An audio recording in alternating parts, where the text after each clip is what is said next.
उम्रवर गालिब यही गलती करता था, धूल चेहरे पे थी आईना साफ करता था. मोदी सरकारचं हेच काम चाललंय गेल्या 12 वर्ष.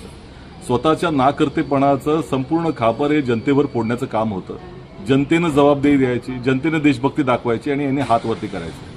कालही ज्या पद्धतीनं त्यांनी सगळ्यांना आवाहन केलं की विदेश यात्रा करू नका आणि स्वतः विदेश यात्रेला निघालेले आहे. तुम्ही काय करणार याचं उत्तर जनतेनं दिलं पाहिजे.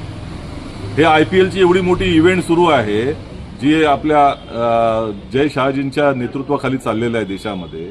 त्याच्यामध्ये लाखो लोक येत आहेत, गाड्या येत आहेत, डिझेल पेट्रोल वेस्ट होत आहे, सगळे त्या ठिकाणी संघ हितना तिथे जात आहेत, विमान प्रवास करतायत. मग हे कधी थांबवत तुम्ही? हे तात्काळ थांबवा. आणि महाराष्ट्राच्या मुख्यमंत्र्याचे देशामधले सगळे मंत्री असतील, महाराष्ट्रातले मंत्री असतील, ते काय करणार ते सांगा. मुख्यमंत्री मेट्रो प्रवास कधी करणार आहेत त्याचंही त्या ठिकाणी उत्तर दिलं पाहिजे.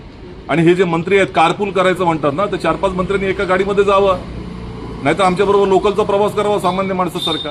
यांच्या पीएनच्या गाड्या काढून घ्या. आणि दुसरीकडे यांचे जे काही विदेश दौरे आहेत यांचे स्वतःचे आणि त्यांच्या कुटुंबाचे, हे तात्काळ बंदी घाला त्याच्यावरती. आणि या खाद्य तेल देखील जर वापरायचं नाही असं पंतप्रधान म्हणत असतील तर यांच्या सगळ्यांच्या बंगल्यावरती केवळ सलाडच खातील मंत्री. त्यांच्या खानसामांना पण आदेश द्या आणि ते सगळीकडे सलाडच खातील असं जाहीर करून टाका. ही देशभक्ती काय केवळ सामान्य माणसानंच त्या ठिकाणी दर्शवायची का? तुम्ही देशभक्त नाही आहेत का? त्यामुळे ह्याचं संपूर्णपणे जे काही प्रकार चाललाय भारतीय जनता पक्षाचा, ज्या पद्धतीनं त्यांचा नाकर्तेपणा झाकण्यासाठी सामान्य जनतेवरती मध्यम वर्गाला बदनाम करण्याचं काम चाललंय. मध्यम वर्ग हा पैसे व्यस्त करतो आणि त्यांना सोनं खरेदी करण्याची क्षमता नाही मध्यम वर्गामध्ये झाली.